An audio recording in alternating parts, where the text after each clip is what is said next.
asyrafil anbiya wal mursalin wa ala alihi washabbihi ajma'in.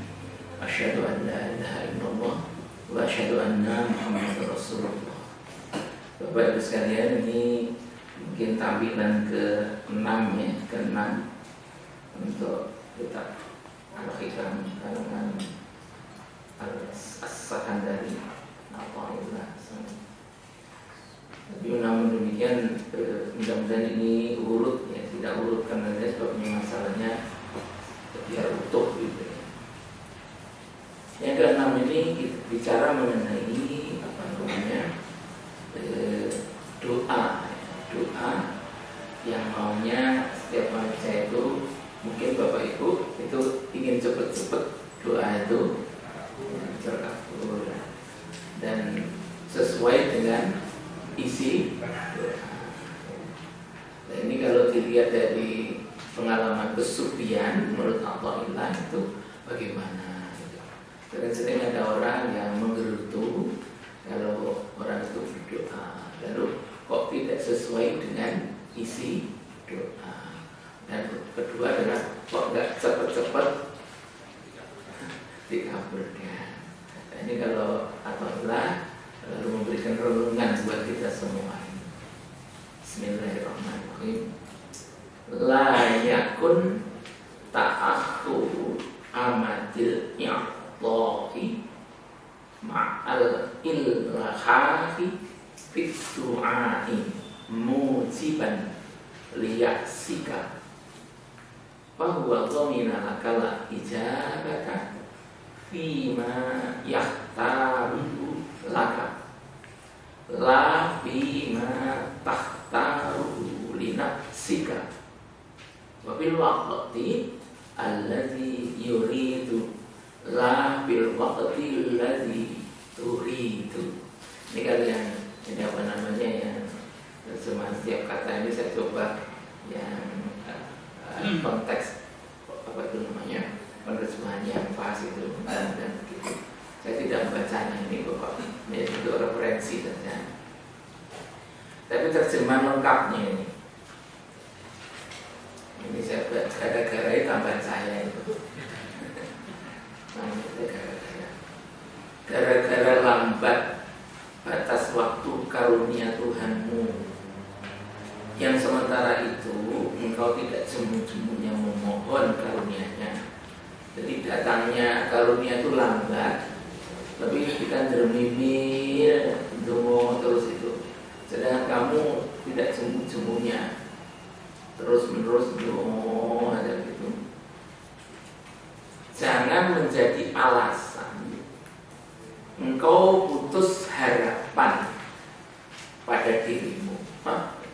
Ini hidup segala gak pernah memperhatikan doa kita.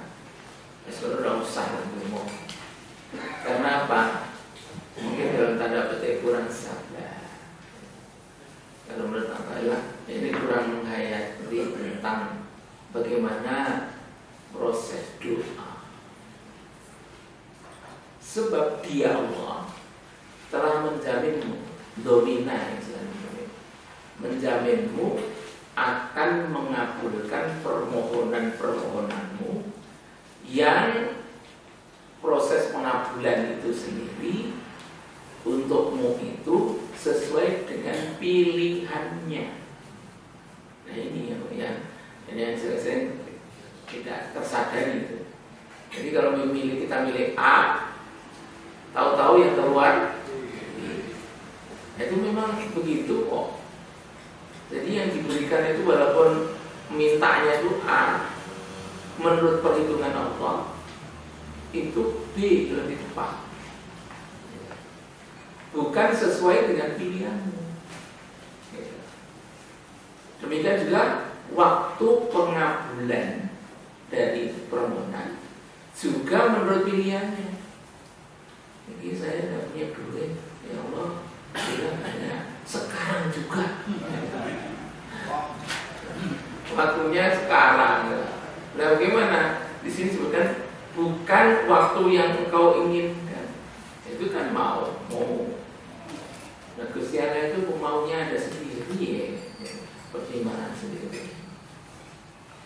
Makanya Saya ini kalau berdoa itu pernah saya itu diajari oleh mertua saya, Mami, kalau kamu berdoa kepada Allah itu jangan lupa kuncinya. Salah satu setelah kamu meminta macam-macam mau silakan, tapi jangan lupa ini apa ini. Kalau mohon itu, ya Allah, berilah yang menurut Engkau terbaik buat aku. Nah, saya tanya begitu, Bapak kok begitu gimana? Iya, mungkin menurut dugaanmu itu bagus, tapi kalau menurut apa yang ditentukan Allah, apa yang dipilihkan Allah, mungkin permintaanmu itu tidak bagus. Makanya diberikan pada engkau, kata kamu adalah yang baik. Harus disyukuri itu. Itu sudah bertahun-tahun yang lalu, lebih dari 10 tahun yang lalu. Beliau, saya sudah ya seumur begini, oleh mertua itu masih diperhatikan untuk soal-soal doa gitu dibenarkan juga. Ya matur nuwun. Jadi begitu. Nah itu saya amalkan itu. Istri juga saya bilang, pokoknya kalau doanya anak-anak kita itu,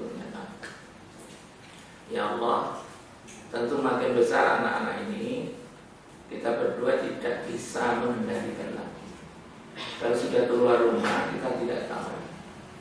Kita serahkan kepada Engkau, ya Allah.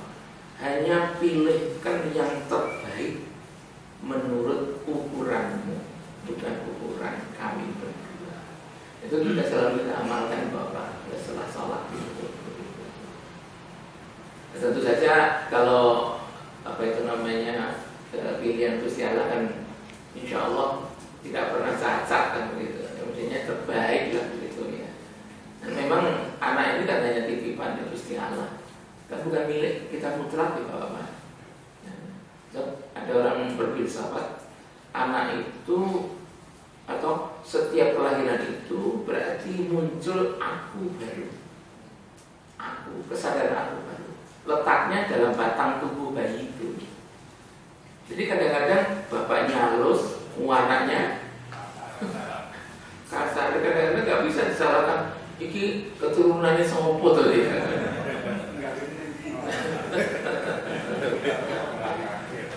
Katanya sudah tunggunya sudah mimpi, udah gitu kan, karena Allah memang mendesain seperti itu. Ada aku baru, mamanya Pak Karno itu jadi presiden, bapaknya guru SD, Kak Kajen Sukemi. Politik tinggi-tinggi itu nggak paham. Nah, kalau manut saja Pak Sukemi, mungkin tidak akan bakal itu jadi presiden. Nah, ini loh. Jadi makanya kalau ada bayi baru, itu berarti ada aku baru. Nah, kita coba untuk mempengaruhi sedikit demi sedikit. Tapi alat berlihat kita serahkan ke Allah.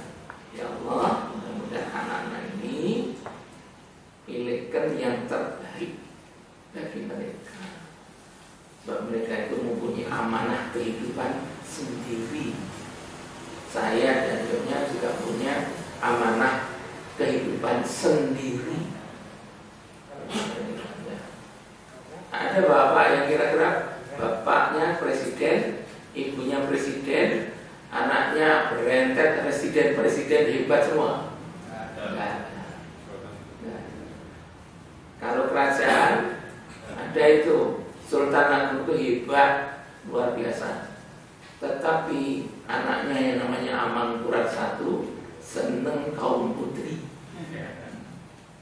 rebutan perempuan sampai ada pembunuhan besar-besaran. Ini anaknya Sultan Agung yang hebat. Anaknya seneng apa itu namanya? Ini anaknya Sultan Agung. Itu contoh konkret. Jadi tidak sepertinya walaupun kemungkinan untuk menurunkan kekuasaan itu belum tentu bisa. Ya teruskan ya. Inti renungan yang ditawarkan ini, satu, hak bebas manusia. Jadi manusia itu sebenarnya dasarnya kalau boleh dijelaskan ini adalah kita itu sebenarnya punya kebebasan.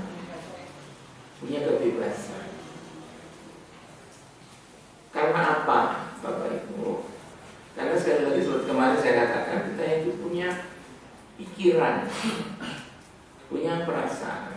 Ada orang berfilsafat, pikiran manusia itu sebetulnya mulai adanya manusia sampai hancurnya alam semesta ini, itu sebetulnya kekuatan pikiran itu sama dengan rahasia alam semesta.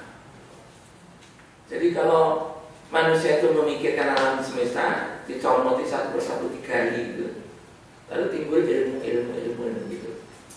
Nah sekarang timbulnya ilmu ini belum habis ilmu tentang bumi saja belum habis, apalagi ilmu yang lain di luar angkasa sana belum habis. Nah energi untuk menggali itu masih tersisa kepada otak-otak calon keturunan kita. Entah berapa miliar tahun lagi bayi-bayi ini akan lahir terus. Dan itulah yang akan membongkar gitu, rahasia ini. Inilah makanya orang dikatakan ada semacam kebebasan manusia itu. Binatang nggak bisa. Binatang itu dibatasi bahan-bahannya, dibatasi oleh lingkungan hidup mereka, termasuk keterbatasan otak mereka. Dan tidak ada toh ketek itu yang sehebat kita kan ada yang banyak. Mungkin sedungu-dungu manusia masih pinter manusia daripada ketek. Inilah makanya apalagi kalau manusia itu hebat, IQ-nya tinggi, itu luar biasa sama otak-atik ini apa namanya rahasia alam semesta. Makanya itu ada kebebasan. Tetapi ketika berhadapan dengan Allah Subhanahu wa ta'ala adalah hanya memohon karunia-Nya, itu tugasnya. Nah ini kan kadang-kadang kita akan memberontak di sini. Masa manusia hidup ini hanya suruh mohon pada Gusti Allah aja. Begitu itu. Tapi kenyataannya itulah yang perlu kita terima sebagai suatu hukum. Nah, bagaimana kalau kita ini bekerja boleh saja. Silakan membuka ilmu sepuasnya, sebanyak-banyaknya, setinggi-tingginya mutu dari ilmu itu, monggo dimanfaatkan ilmu untuk membongkar dan memanfaatkan. Silakan. Tapi ketika berhadapan dengan Allah, itu berhadapan dengan Allah, itu ya hanya memohon karunia. Hak bebas Allah Subhanahu wa ta'ala ketika menghadapi permohonan karunia dari makhluknya. Jadi kalau kita berdoa itu maksudnya, ketika Allah menghadapi orang berdoa itu bagaimana? Adalah mengabulkan permohonan tersebut sesuai dengan kehendaknya. Jadi itu hak Allah. Kita punya hak, Allah punya hak. Kalau haknya manusia berdoa, haknya Allah terhadap isi doa gimana? Mengabulkan sesuai dengan kehendak Allah, bukan kehendak manusia itu. Karena itu tidak pada tempatnya manusia memastikan rencana-rencananya sesuai dengan kehendaknya. Kata-kata pasti. Kalau saya itu nyacah waktu, tahun ini sekolah, nanti saya pasti sukses. Kata pasti. Nah ini kalau berhadapan dengan Allah, menurut Allah, orang semacam itu harus siap untuk menderita. Menderitanya apa? Kalau gagal, terus mateng-teng tuntang itu, udah seseru, tapi enggak berhasil. Lalu komen, istilahnya apa tuh? Kalau komen itu bingung ya, stres. Tetapi kalau doa, dengan doa, justru dengan merasa rendah hati pada Allah SWT, berarti kan mentok gagal, lalu masih ada punya harapan. Saya kan masih ada tabungan doa. Nah, mungkin sekarang ini belum ditabungkan, mungkin masih disimpan, belum tepat waktunya.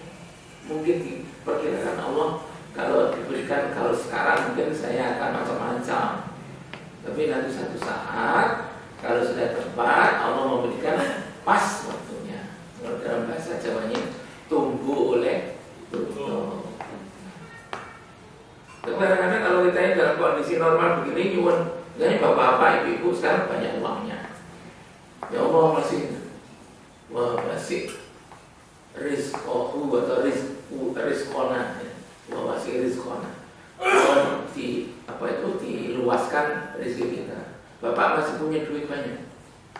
Siapa tahu kalau diberi, justru bagaimana Bapak? Takabur. Wah ini banyak loh duit itu. Aku turun-turun kok.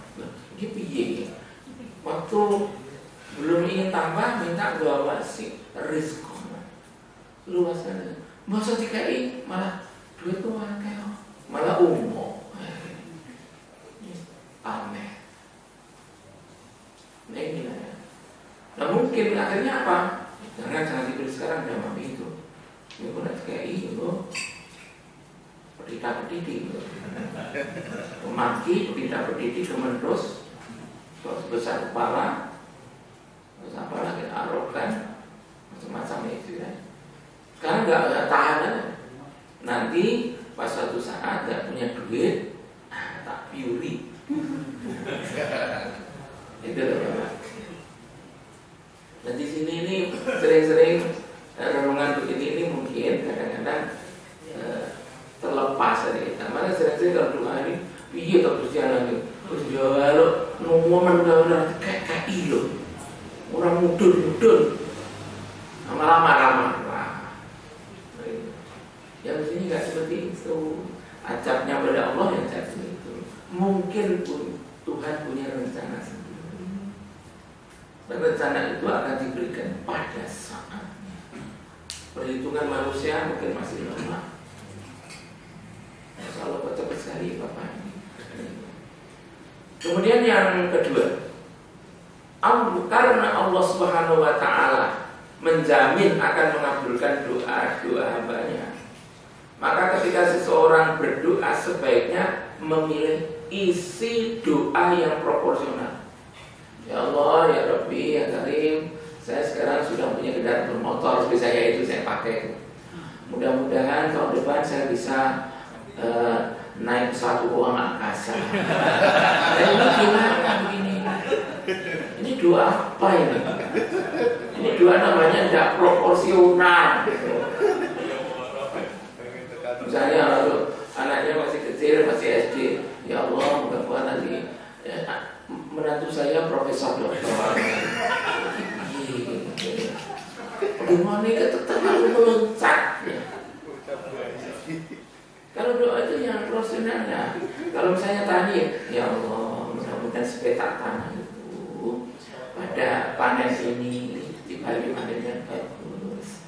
Saya ingin agar membayar SPP anak-anak saya di kota. Akan saya kirim lewat ATM. Nah, itu wajar itu, insya Allah paling itu. Tapi mudah-mudahan 2 tahun yang datang ini, yang biasanya itu satu kota ini, satu peta tanah itu hanya 2 tahun, mudah-mudahan jadi 10 tahun.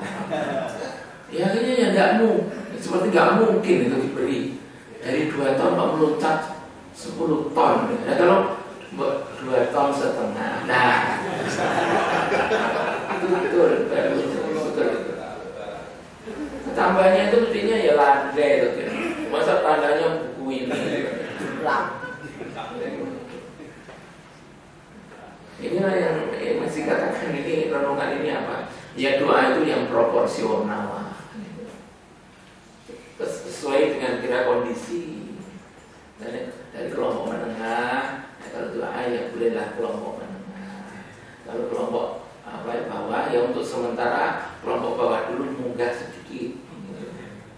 Jangan langsung dari orang kami, pulau ini, anak pulau ini, ya walaupun sulit, mudah-mudahan nanti jadi presiden. Itu teman-teman gitu.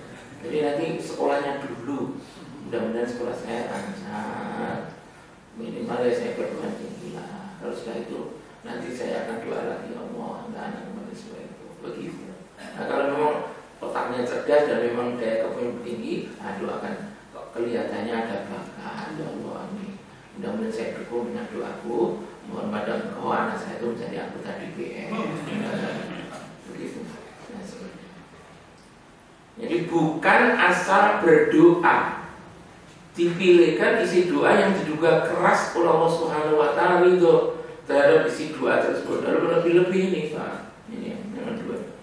Dungo, Bapak. Ya Allah ya Rabbi, sekarang saya tidak punya duit. Nanti kalau sudah punya duit, suatu saat saya diberi kesempatan lah untuk supaya saya itu agak anggap sedikit kepada orang lain. Oh, lagi gimana? Tujuannya saya sudah jelek ya. Supaya saya itu bisa pamer ke kameraan saya gitu. Dan sekarang belum bisa. Karena itu berilah kepada kami. Engkau kan Maha Rahman Rahim Gusti Allah. Tidak pernah menentang doanya hamba-hambanya. Oleh karena itu nanti kalau sudah jadi betul harga sebanyak, saya tolong sekali mudah-mudahan bisa sedikit pamer. Ini namanya doa bagaimana? Gitu. Ini tidak membuat ridhonya Gusti Allah, ini malah membuat marahnya Allah. Jadi maling undang itu ya, undang ibu nangis-nangis saya akan akan berdagang keluar. Nanti kalau sudah kaya, saya memuliakan ibu. Ternyata setelah kaya di luaran, sudah menikah, pulang ke pelabuhan, ibunya datang untuk menjemputnya, dianggap saya nggak kenal kamu kok. Akhirnya apa? Akhirnya dikutuk menjadi apa nih? Jadi batu itu. Baiklah, itu inti renungan yang kita bahas. Sekarang uraiannya. Dalam teks di atas ada beberapa kata kunci yang perlu dipahami secara benar. Antara lain ta'akhuru amatil ta'i. Satu. Yang kedua, dominal ijabah. Yang ketiga, yakhtaru linafsika. Dan yang keempat, yuridul waqta linafsika. Yang satu persatu. Ta'akhuru amatil i'tillah itu artinya lambat datangnya karunia dari Tuhan. Sehubungan dengan hal ini, watak asli manusia itu menurut Al-Quran adalah berwatak suka gelisah. Apalagi kalau harus menunggu dalam penantian. Al-Ma'arij. A'udzubillahi minasyaitonir rajim. Bismillahirrahmanirrahim. Innal insana khuliqa halu'a. Sekarang kata-kata insan itu kita kaitkan itu. Dalam Quran itu kan ada 4 istilah kalau menyangkut namanya manusia.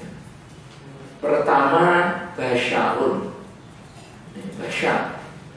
Kalau menyebut basyar, karena sering-sering saya sudah katakan pada nanti, di mana di masjid kalau salah itu ialah ketika Quran menyebut manusia yang difokuskan pembicaraannya tentang jasadnya, yaitu fisik, darah, tulang, daging, apalagi bapak rambut, kuku, yaitu sumsum, otak, termasuk usus-usus di dalam itu. Nah itu basyarun. Ini basyarum mislukum yuha ilayya. Al-Quran itu. Ini sungguhnya aku Muhammad basyarum mislukum, ya seperti kamu juga. Saya juga punya kuping, punya pipi, punya kuku, punya sama. Jadi basyar. Kemudian yang kedua, Bani Adam.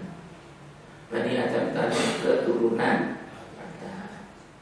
Kalau ayat yang lain mengatakan, kemarin dulu sudah pernah saya sebutkan di sini ya Bapak Ibu, Zurriyah. Bani itu hanya menyebutkan keturunan yang sifatnya abstrak gitu. Tapi kalau Zurriyah itu diketahui kalau di sini itu urut-urutannya. Bapak masih ingat? Kalau disebutkan orang Jawa sampai 10 tingkat itu, masih ingat ya? Apa itu? Ya, biung, pokok biung, ada sim, bu, cang, mare, udah, gadong sih, berapa balik yuk, gerobak sin, yang lain lagi ini sudah 8, 9, 10, tebok besok. Tebok besok itu 9. 10 adalah galih asem. Surang Jawa. Ya, itu tertinggi galih asem itu sudah rentetan itu yang namanya dzurriyyah. Di sini Bani Adam, anaknya Adam. Secara abstrak bahwa itu keturunan Adam. Kemudian yang ketiga, yakni An-Nas biasanya. An-Nas itu sebutan begini, walaupun itu kalau ditelusuri dari semantik. Saya punya kitab yang namanya Maqayisul Lughah. Itu saya tanya. Itu memang macam-macam. Tapi kebanyakan ulama mengatakan An-Nas itu adalah untuk menunjuk bahwa manusia itu kecenderungannya suka bergaul. Dan karena apa? Karena manusia itu lahirnya dari pergaulan. Dan begitu Bapak. Nah kalau kita Bapak Ibu kita nggak bergaul, apa ada kita itu Bapak? Kecuali Nabi Adam dan Nabi Isa. Nah, Isa itu tanpa bapak, tapi beribu. Tapi kalau Nabi Adam menurut keyakinan kita tidak berbapak dan tidak ibu. Tapi kalau kita yang lumrah begini, ada bapak dan ibu gitu. Nah karena ada bapak itu lalu lahir kita sendiri punya watak seperti itu, ingin bergaul juga gitu. In An-Nas. A'udzubillahi minasyaitonir rajim. Bismillahirrahmanirrahim. Ya ayyuhan-nas inna khalaqnakum min dzakarin wa untha wa ja'alnakum syu'uban wa qabaila lita'arafu. Inna akramakum indallahi. Kata-kata lita'arafu itu artinya agar saling ta'aruf, agar saling berkenalan, agar saling berkomunikasi. Itu An-Nas. Ya An-Nas ya. Terus terakhir ini insan. Insan itu para ulama mengatakan kata insan itu termuat di dalamnya itu sifat manusia yang suka lupa. Nisyanun. Kata asli dari fi'il madhinya adalah nasya. Nisyan itu lupa. Di sini disebutkan ini. Innal insana khuliqa halu. Sesungguhnya yang manusia yang suka lupa itu diciptakan halu'a itu gelisah. Nah, kalau sudah begini gimana? Karena ada watak lupa itu.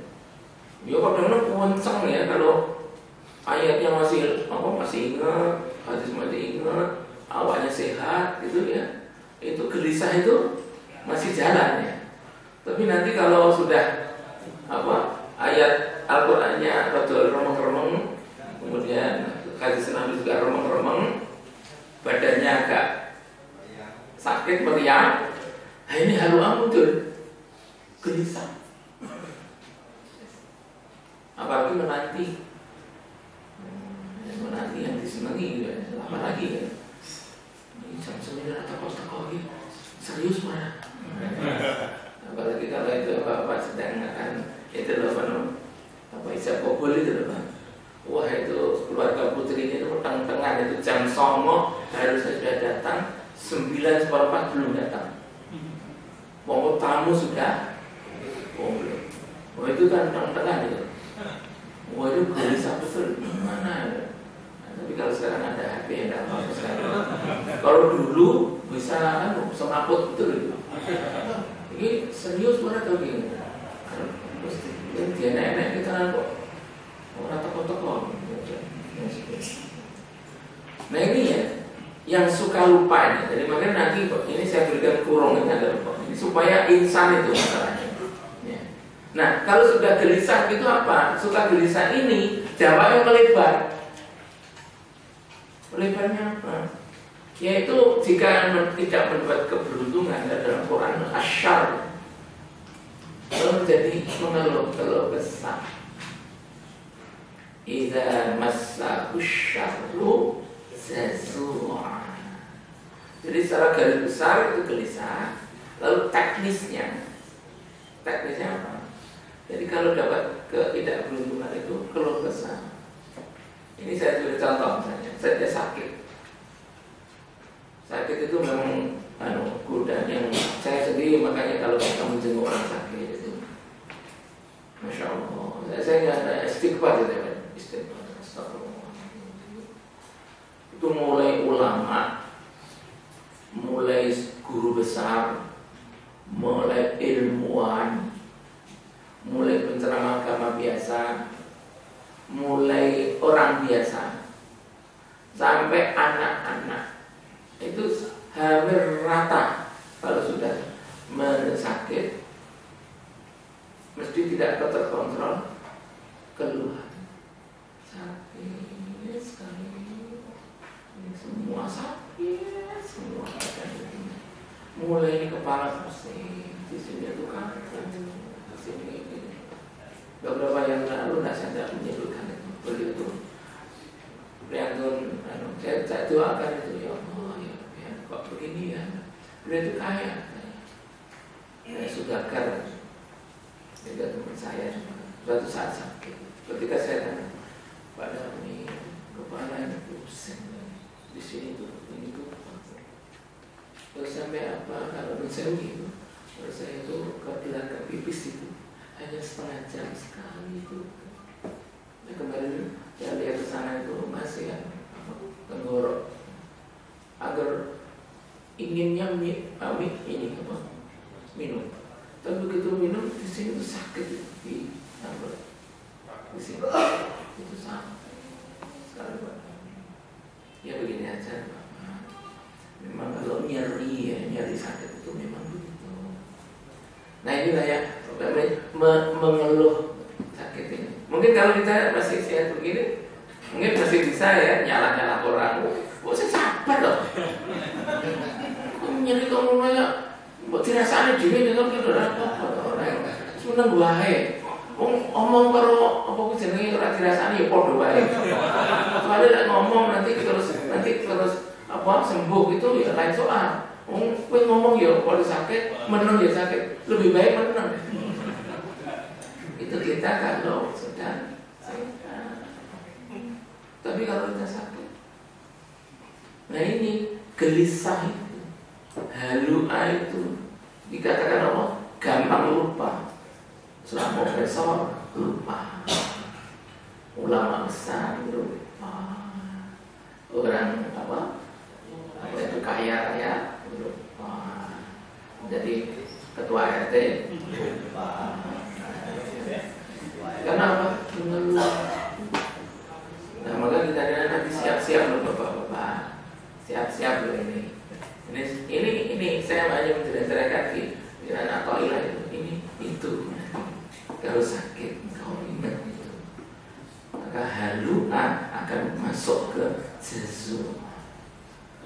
Dikurangilah, kira-kira begitu. Kalau dilenyapkan mungkin agak sulit ya. Sebab itu diciptakan semacam itu. Nah terus yang kedua contoh, ketika merasa rugi dalam usaha, ketika ia berdagang, kalau untung menang weh. Tahu-tahu apa? Rumahnya diperbaiki, mobilnya ganti. Tapi begitu agak macet sedikit, impas saja, tidak ada itu. Aduh sekarang ini dagangannya laku bu. Saya tuh jutek gitu. Wah masalah harta saya itu enggak tambah, malah kepala sekarang itu kurang. Dagang itu coba nanti kalau bu bagi nih bu bagi mau sepiro itu ledakan kesan. Jadi manusia itu seperti itu wataknya itu. Makanya monggo nanti refleksikan kita pada diri. Ketika susah mencari rezeki, iya tadi ketika susah pulang kitchen betul pengen jadi pegawai negeri, jadi pegawai negeri enak gitu, pensiun. Bayarnya mesti tidak loh, bukan apa? Dan mungkin pun pegawai negeri pun ayam. Begitu masuk pekerjaan, ada pekerjaannya, akhirnya apa? Bayar pura-pura. PGPS ngatur gaji 2A, 2B, 2C, 2, 3A, 3B, 3C sampai 4A, 4B, 4C, 4D, 4E. Betul cukup. Waduh, ini namanya keluh kesah, ketidakberuntungan. Nah ini makanya kita renungkan.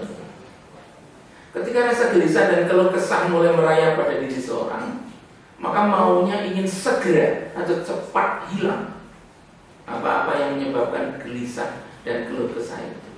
Ini maunya manusia. Tetapi sayangnya manusia tidak memiliki hak untuk itu. Melainkan Allah Subhanahu wa taala yang punya hak untuk menentukan kapan ketidakberuntungan itu berakhir. Nah inilah ini disebut dengan yahtaru li nafsika.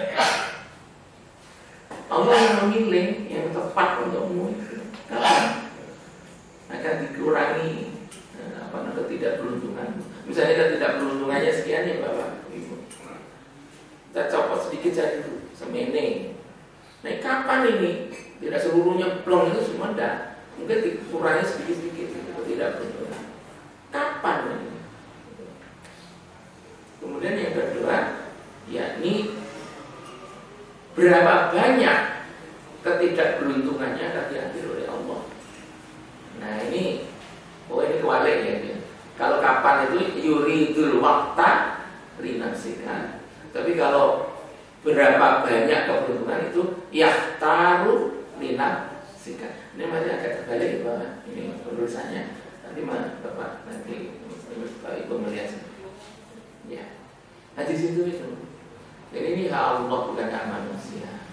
Maka kalau kita mengatakan segeralah, iya boleh. Itu berharap segera, tapi sabar. Kita menanti kehendak Allah. Bagi orang arif yang kalau jamaknya adalah kaum arif pun, mereka mencoba berusaha keras untuk memahami dan menghindari halu'ah atau gelisah dan jazu'ah atau keluh kesah.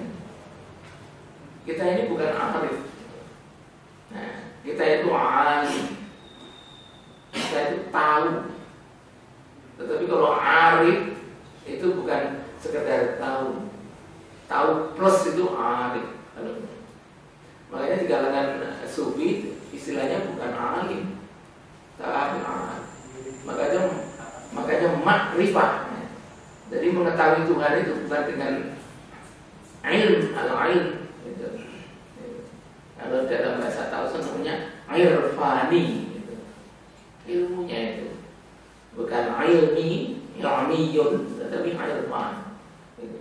Ini kalau bagi orang-orang arif itu mencoba berusaha keras untuk memahami dan menghindari halu'ah, gelisah dan jazu'ah berusahanya.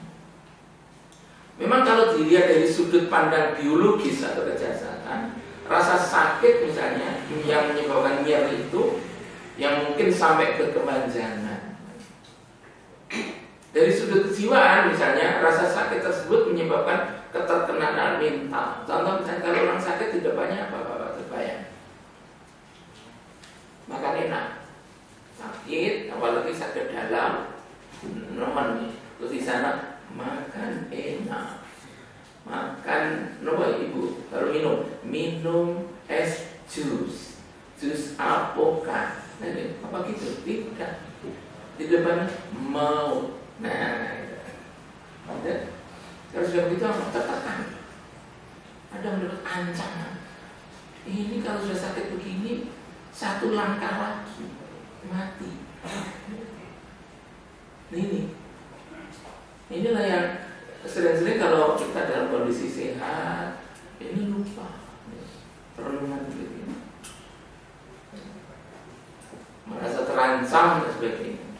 Karena itulah barangkali kalau rasa kenyarian dan keterkenaan mental tersebut terasa tidak tertanggungkan lagi. Bagaimana kalau sudah sulit sekali, sudah bisa usahakan saya bertahan nyari ini, sudah saya diam, jiwa saya itu terancam maut itu sudah saya betul-betul pasrah, harus saya maksud tidak bisa. Nah ini Nabi memberikan jalan keluarnya. Maka Rasulullah memberikan pemecahan dalam sabdanya, la yatamanna yanna ahadukumul mauta lidurrin asabahu fa in kana la budda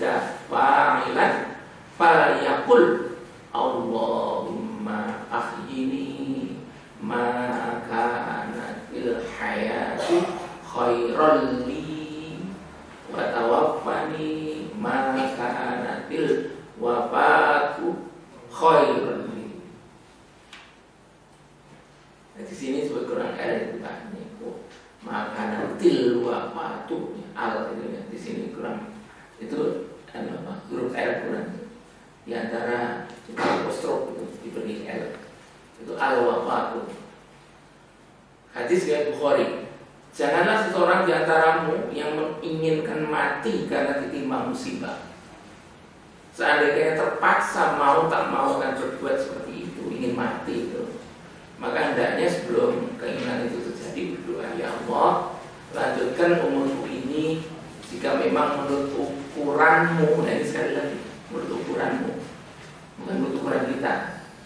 Hidupku akan membuat kebaikan bagiku, dan cabutlah nyawaku jika menurut ukuranmu, ya Allah, kematianku justru membuat lebih baik. Boleh, itu sementoknya saudara. Jadi kalau andai kata kita menjadi tidak seorang sufi, orang lumrah, ini doanya baik. Jadi kalau kita itu mendapat ketidakberuntungan, sering-sering ancaman gelisah dan keluh kesah itu menghibur. Bagaimana kalau begitu? Ya sudah. Kalau memang kematian itu menjadi jalan keluarnya, tidak perlu bunuh diri. Ada penyelesaiannya, doa. Ya Allah, kalau memang nanti panjang umurku lebih baik, ya segeralah diberi kesempatan. Tetapi kalau memang matiku itu lebih baik daripada aku ini hidup, segeralah wafatkan. Sudah, silakan Allah sendiri yang memilihkan. Allah sendiri yang memutuskan, bukan kita. Kadang-kadang kalau doanya sudah kepasrahan begini, kadang-kadang kalau menurut ilmu kedokteran katanya loh, saya sendiri tidak menekuni ilmu kedokteran secara mendalam, karena psikologi kedokteran kan ada itu. Kadang-kadang lalu pertahanan tubuh itu menjadi hebat, muncul, terbit. Misalnya kalau orang itu pesimis, itu malah menyerang dirinya. Tetapi kalau orang itu hidupnya optimis, itu menjadi malah sembuh. Itu namanya doa itu kan gunanya antara lain di sini kepasrahan. Jadi kalau kepasrahan total maka menjadi optimis, tubuh menjadi daya tahannya lebih kuat. Tapi kalau khawatir, apa sahabat terancam, ini seperti ngantemi diri sendiri.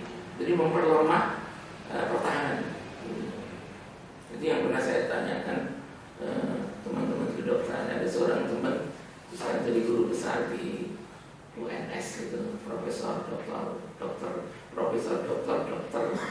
ahli penyakit dalam itu, Pak Zainal Ahmad, Pak Zainal Abidin Ahmad di Pasar Klewer itu di sebelah baratnya atau daerah mana itu di sana itu yang tempat badai itu Lawean ya. Bagaimana Mas Zainal? Saya tahu diberi ilmu kedokteran, mungkin katanya optimisme itu saya betul.